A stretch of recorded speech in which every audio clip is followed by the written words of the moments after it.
what is the number one challenge of a leader? The number one challenge of a leader is to ensure that there is alignment on the purpose and alignment on the values, and that everyone is understanding very clearly who we can become. So there is a journey, a place to go. And there is a place to go, and it cannot be money. Welcome to the Follow My Lead podcast, where we transfer stories and best practices of today's leaders to the leaders of tomorrow, with your host, John Eads.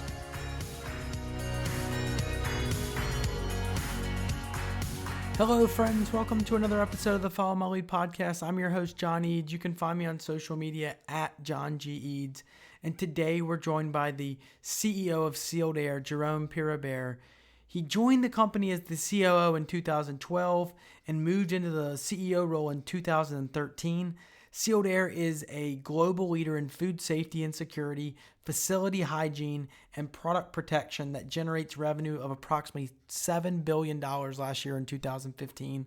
They have approximately 23,000 employees around the world, and they serve customers in 175 countries. So you can imagine the type of pressure and leadership influence that Jerome has over his company and the responsibility that he has. We went really deep in our dialogue. It probably went deeper than I ever anticipated it could, but that's really the kind of guy he is. He's really big on principles and on values and on purpose and on mission. He expects a lot out of his high-performing people. It was one of these dialogues that I'm so glad I had, because I'll remember it forever. And I learned so much from Jerome, and I hope you will too. My favorite topics that we covered was why tough leadership works and why you can hold people to a higher standard, certain people to a higher standard. He talked just at detail about what keeps him up at night and how important employee engagement is and why people need a purpose to come to work. So I think you're going to learn a lot. Get out your pens, open Evernote, take a ton of notes. You're going to be able to apply things from this dialogue the rest of your life. So without further ado, here's my conversation with Jerome Peribere, the CEO of Sealed Air. Just a quick housekeeping item. This podcast is brought to you by LearnLoft, a company focused on developing leaders that add value to their organization and the world. Check out their online leadership programs, podcasts, blogs, and resources at learnloft.com. Their popular 10-day leader challenge program helps you become a better leader in less than 5 minutes a day. Sign up as an individual or run a challenge within your organization at learnloft.com/leader challenge. Well, Jerome, thanks for being here. We really appreciate it. Thank you very much. It's not often that you get to speak with someone that's been through so much change, both from a organizational perspective and then from a physical perspective, right? You've moved an entire company's location. So I thought it was very rarely can you get someone in the midst of all that change. But for people that don't know anything about Sealed Air, they don't know anything about Jerome, give us a little bit of your background, your story, how did you get to where you are today professionally? Well, all of those are a very long journey when you are my age. And interestingly enough, I worked for 2 companies in my whole career. One for over 35 years, and the second one is still there. And when I was out of school, I knew what I wanted to do. I wanted to work for an American company in marketing. So I sent resumes to 50 American companies in Paris. And as I didn't know exactly which one I wanted to join, so I sent 50 resumes from A to L by alphabetic order. And I said to myself that if it doesn't work, I'm going to do M to Z. And this is how I have been hired by Dow Chemical. So where were you born? I was born in Argentina from French parents, lived some years in Argentina, and then we moved back to France. And then you came to the States to work in marketing? Yeah, the first time was in 93. Then I went back to Europe and then came back in 2002, and I've been working in the U.S. since 2002. Are there people professionally or experiences that stand out to you on that almost 40-year professional journey now from Dow through Sealed Air that have made a big impact on how you lead as now a CEO of a major American corporation? Always, always. Remember at school, which is the teacher that you remember? Certainly not the one who you were joking at or throwing little paper balls when he was writing on the blackboard. Not that one. You remember the one who taught you something. You remember the one not necessarily who you liked the most, but the one who you respected the most. And those are the people the leaders who I remember in Dow and in other places, not those ones who were necessarily the nicest, the most friendly, but those who inspired me to do better, or those who taught me something. So those are the ones. Those are the ones that stood out. When I asked some of your people at Sealed Air what kind of a leader Jerome is, the answers were pretty consistent. He's tough. He's tough. I heard that over and over again. He's tough. What does tough mean to you as a leader? It's funny that you say that because I'm not sure that tough would be the right word, although they are the jury. I'm not. But I hope you ask some more questions. Because in fact, if you understand tough as he really is never happy and he's a grumpy guy, etc., that's not who I am, and that's not who they say I am. Let me rephrase. They said tough, but very fair. I mean, it came across like it was a good tough, not a bad tough. Okay, right? Good. Out of a respect, almost what you were just mentioning before about the people that taught you lessons, that had your best interest in mind, but weren't always your best friend, right? They were there to help make you the best version of yourself. Right. That's the sense of the answer that I got. Good. Well, first of all, as I said, they're the jury. Mm-hmm. So they are the ones to make comments. My view is that we always can do better. And therefore, I am tougher, by the way, with the most talented. Because the most talented have the IQ and the EQ to always do better.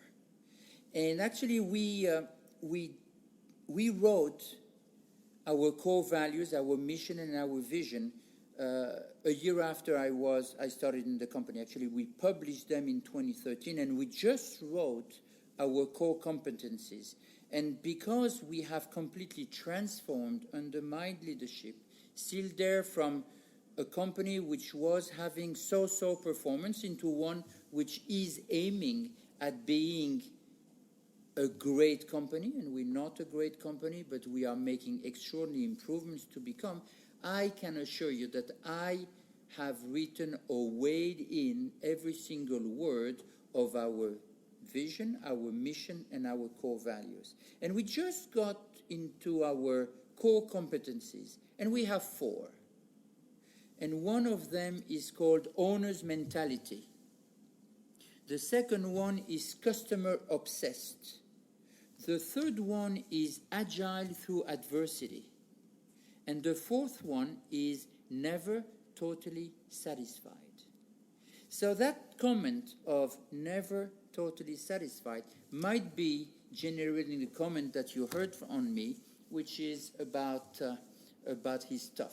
Because in fact, when you are a leader, you are the one who sets the bar.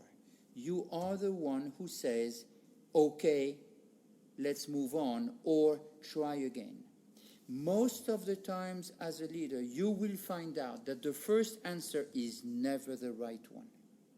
And that's an advice to the future leaders, which is you can do better. So because of time pressure, because of workload, because of any of those kind of excuses, when you receive a report, when you study something, etc., and you say, good enough, let's move. And that time you might find, and you're not completely comfortable with that, but you say, let's go. In fact, it is the time when you need to pause and go back to whoever shared that with you and say, try again. We can do better. So this, we can do better, my people heard it time and time again, because we set the bar. If the top guy accepts systematically the easy answer, everybody will adapt down. If he pushes people, everybody will get over that bar and say, yes, we can do, and adapt up, and yes, we can do it. The never satisfied. Never totally satisfied. Where did that come from? Was it, did you have leaders early in your career that kind of let you off the hook too easily? Yes, I had a boss who was always sending me my documents or my presentation back. And sometimes I was wondering whether he ever read it or whether he was just doing this to make me think again. And read many of your documents. Read many of your slides. Most of the time, they have much too many words. Most of the times, you say the same thing several times. Most of the time, you talk about platitudes. So just go for what is important. I remember that was in France. One of my early bosses was telling me a letter needs to be short and very clear. You don't have to go and explain things over and over again. And your 2-page letter can fit in half a page. Think about it and come back. And those people make you better. So let me tell you one thing about the legacy I would like to leave when I leave this company. It is the one where people show respect for the way I led them and basically say, he made us better. I'm not trying to run a fan club. This is not a basketball team. This is a company which has a purpose, which wants to become the very best. We want to be what I call a formidable competitor, and I'll talk about that later on. But it's not a fan club, which means that people don't have to like me. So if somebody comes and tells me, I don't like you, I can't be affected by this. If somebody comes and tells me, I don't respect you, that is going to go straight to my heart. Mm-hmm. Why don't you? Well, I don't respect you because of this, and this. And if those things are true, I can assure you that is going to hurt. Well, and at the core of respect is obviously trust and values, right? And yeah. and even the purpose that you've laid out, the vision. It sounds as though deep in you, it's mostly about those things like values and trust and respect that ultimately gets the best out of people. And principles. In life, you have to agree and discuss. You need to have, and then when you negotiate, you need to negotiate based on principles. If I come and negotiate with you and we agree on the principles of an agreement, then normally we're done. Because what you can't have, which you sometimes have, and it is a very distrustful negotiation at that point in time, is that you and me would agree on the principles, and then we apply the principles, they generate some results, you don't like the results, and then you want to renegotiate the principles. Now, the principles are what are stable. Mm-hmm. And you have to have values and you have to have principles in life. And those are the ones who guide you. So who gives those values and those principles? It starts with your parents. Yep. And I know very few leaders who do not often quote their parents, their father or their mother, because they are the ones who gave the values and the basic principles. And then some mentors or some people they admire. And again, it is this teacher who taught you something, not the one to whom you were sending the chalk on the back as he was writing on the wall. Throwing the spitballs. Exactly right, and those things. So it's very, very important. And you have some people who have principles, and you have people who don't have principles. You have people who have conscience, but you have people who have no conscience. But you can tell me about how do you behave in front of people who have no conscience. Actually, somebody of conscience is somewhat disarmed. But I can assure you, the person with no conscience never ends up winning. Never. Fantastic. It's a fantastic point. One of the things I really wanted to touch on today is how important, particularly for a company of your size, how important the financials are, how important the EBITDA is, how important the next quarter is, the next These 2 are quarters. the results. The results, the lagging KPIs. If you work for me, I can hammer on your head, day and day, month over month, quarter over quarter. I can hammer onto you, I want more results, I want more results. Faster. If I do this, if I only do this, I'm doing the wrong thing. What is the reality of a company? Fix what you have to fix, then the results will come. And if you're obsessed by the results only, you are addressing the wrong thing.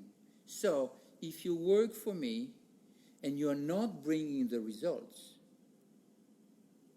then I have to ask myself whether you're the right guy. And by the way, you might be a great guy in the wrong job.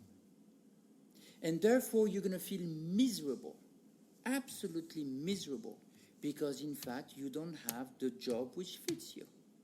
We all have a right brain and we all have a left brain. The right brain is the creative brain. So you let people express their creativity when they have jobs which can fit that profile. And then you have people who say, I don't like to be creative, I'm uncomfortable if I have to be, etc., etc. And you have to put people in the right jobs. So if somebody does not succeed, just step back. And is it because that person has reached the level of incompetencies or so, or is it because that person doesn't like what he or she does and therefore needs a different type of job? It seems when the people I've met at Sealed Air and even walking into your space, it seems there's a lot of talented people here. There's always talented people, but by the way, there are not more talented people in Sealed Air than in GE, than in Google, than in etc., etc. Statistically, the average IQ is the same. Statistically, so what separates them? The engagement. So what is my number one problem or challenge, not problem, challenge as the leader of a company? It is to how to engage our people. So we have $7 billion of sales. We have 23,000 people. And by the way, having 3 billion and 10,000 or 20 billion and 200,000 is just the same. It's not more complicated to run a company with 10 times the size or 10 times the number of employees. It is the same. Don't think that it is more complicated, or don't think that it is easier if it is a smaller company. It is about leadership, and the real question, day in and day out, is how do I make sure that every single of our employees will come to the office, to the lab, will go in their car, go in the plant, go wherever, thinking that without them, it can't happen. How do I make sure that they are engaged to the level that they understand that they have to bring their part, and that because they consciously or unconsciously decide the extent to which they want their company to be successful. Because if I come and ask them, do you want Sealed Air to be successful? 100% of the people, or 99.9, will tell you, of course. Right. Of course. So this is not the right question. The question is, to which extent do you want your company to be successful? And what are you going to do differently today? Better or differently? More creatively, more engaged, more this, more that. So we become better as a company. And that's not easy. And this is actually the number one challenge of leaders. Challenge of a leader in a team, and that team can be with foremen in the plant, or that team can be in a lab, team would be in a customer service, that can be in a finance, in legal, whatever. How do you generate this passion? How do you generate this will that we can be better because the journey is worth it? By the way, did you ever notice that those guys at school who have an A never complain about workload? It is only the guys who have a C, a D, or an E who complain about workload and how difficult things are. Never the guy who has an A or a B. Why? Because they have fun. They enjoy it. They enjoy winning. And it's not, and they don't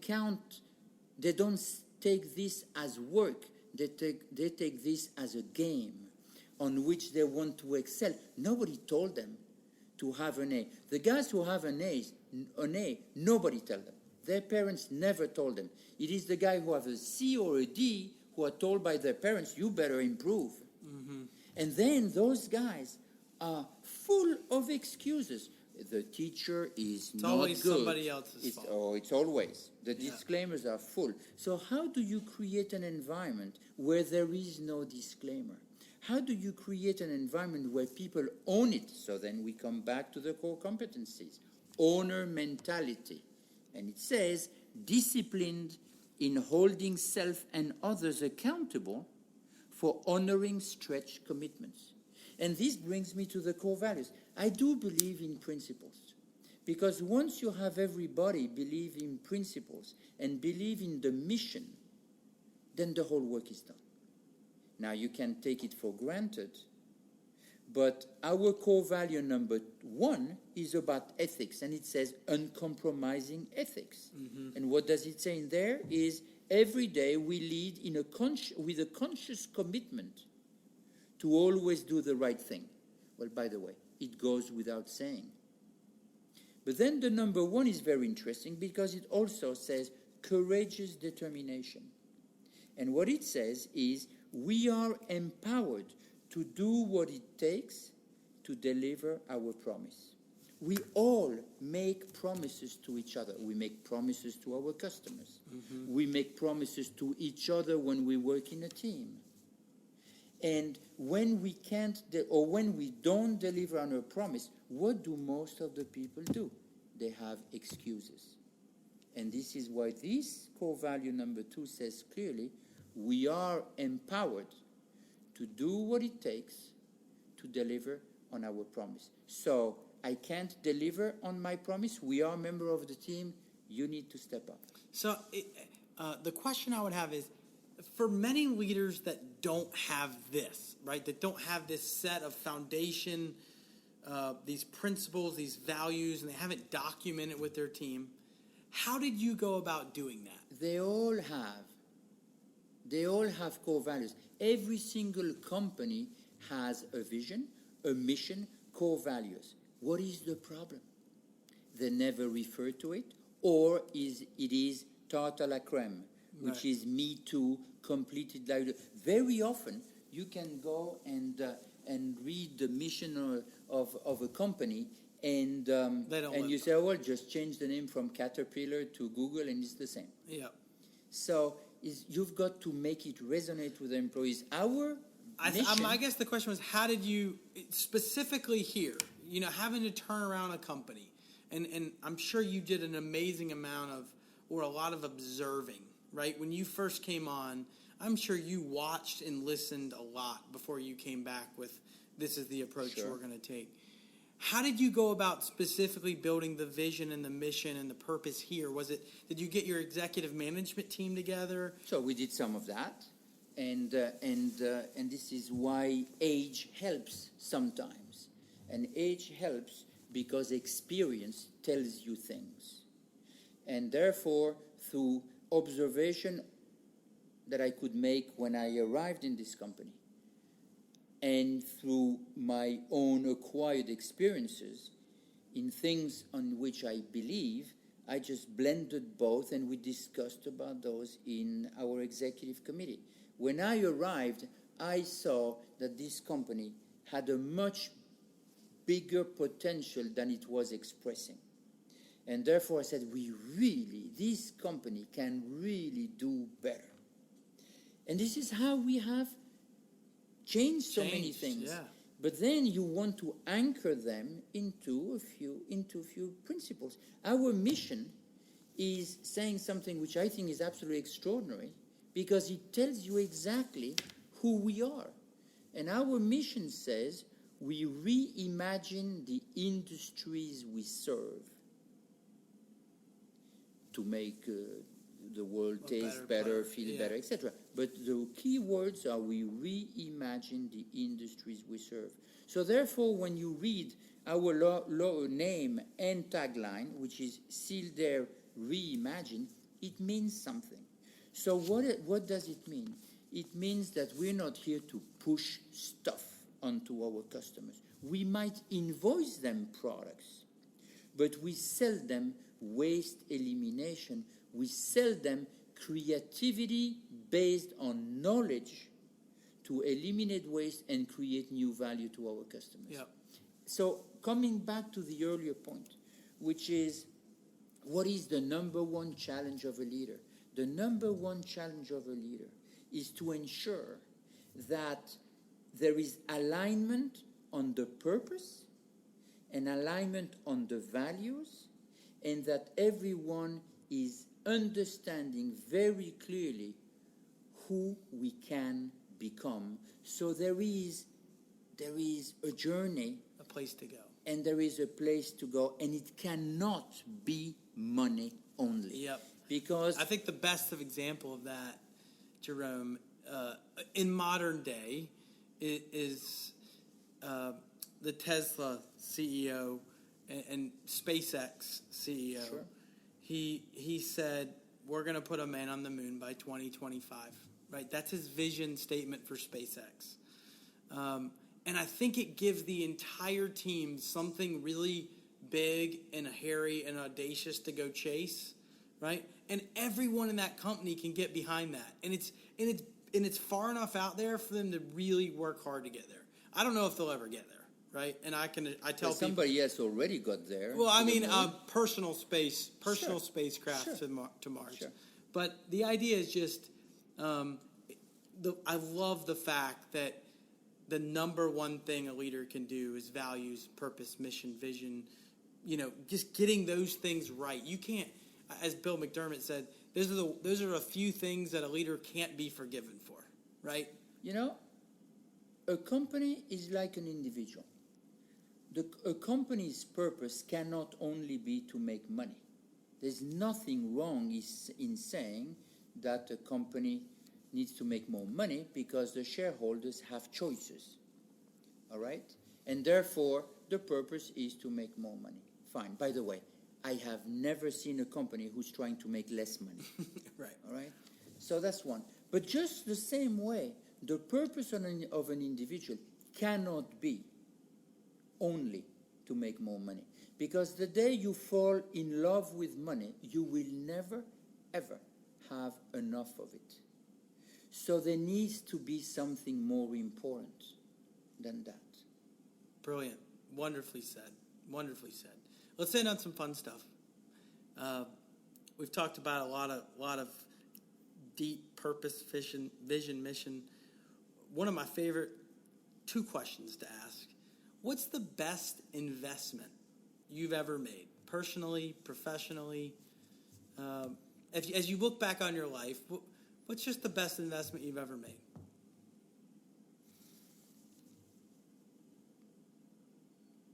So there are many great investments.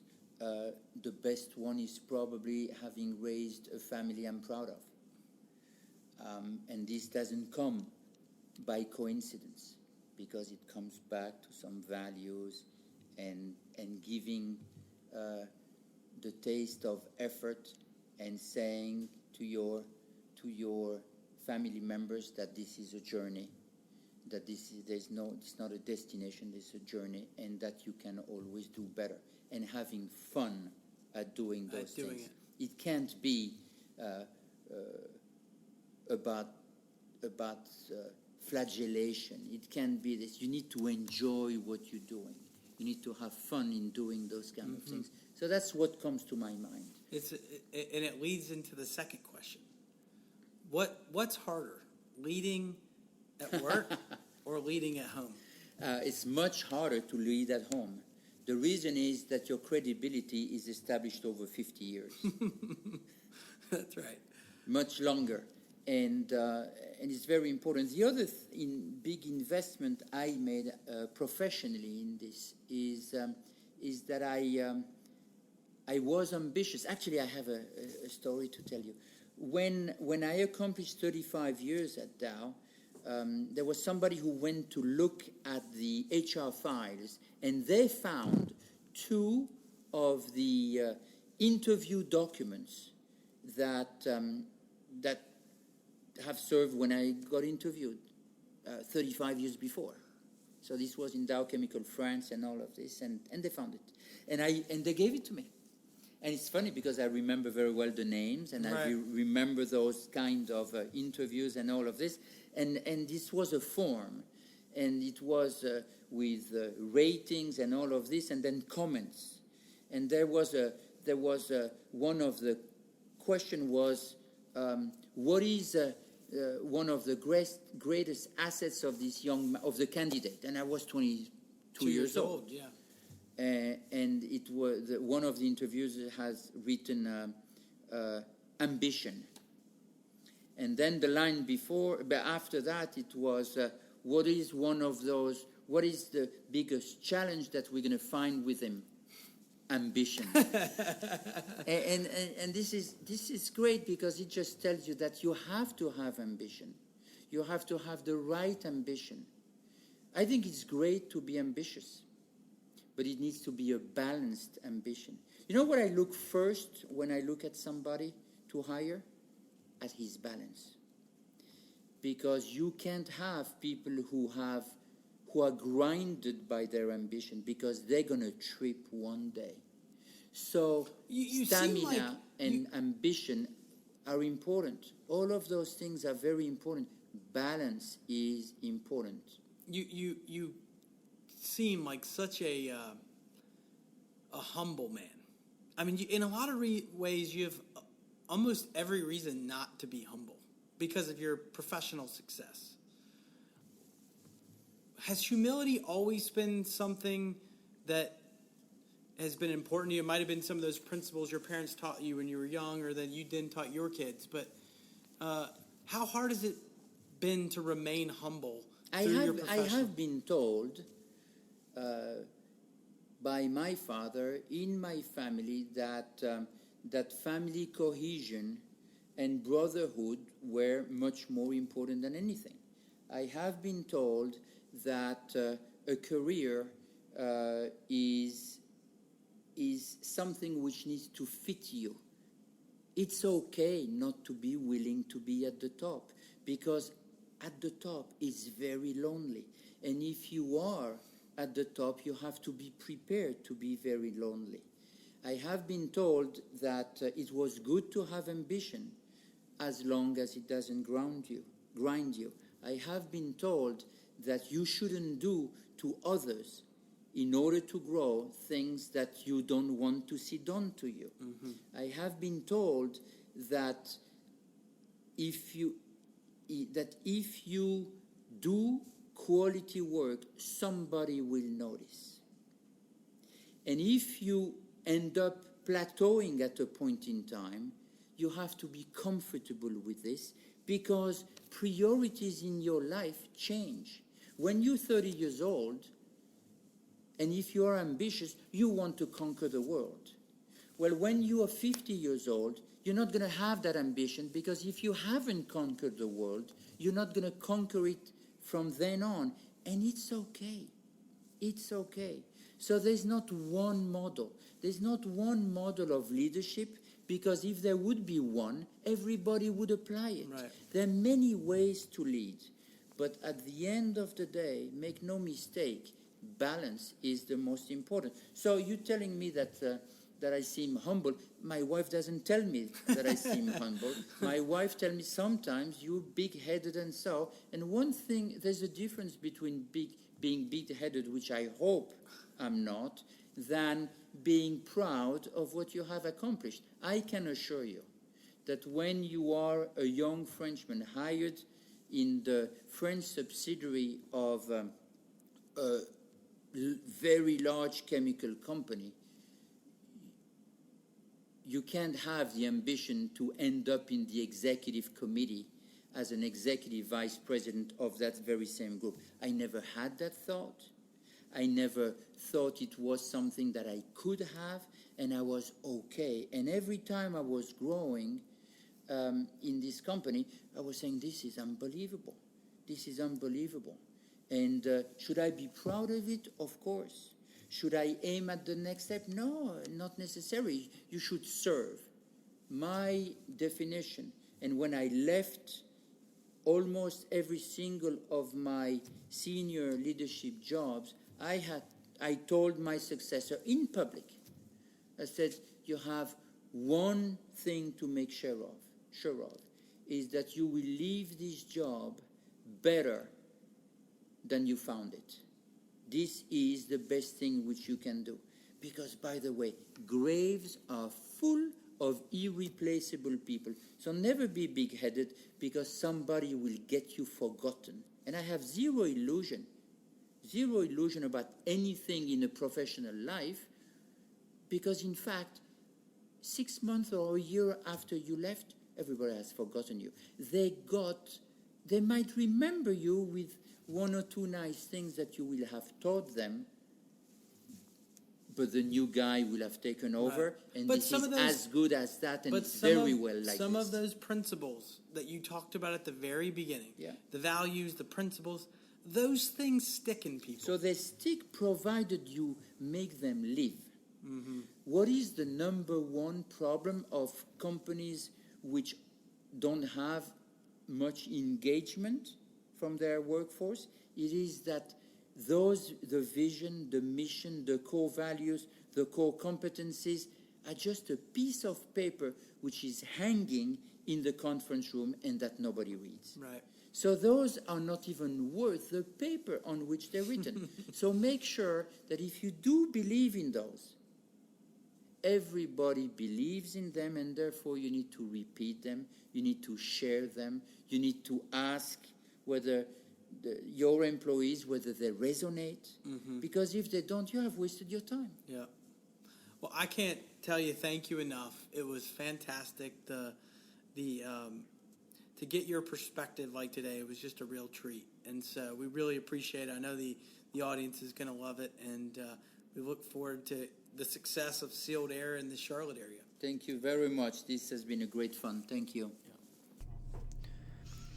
I hope you enjoyed another episode of the Follow My Lead podcast. It's a real honor and pleasure to bring you stories and best practices to help you perform better at work and at home.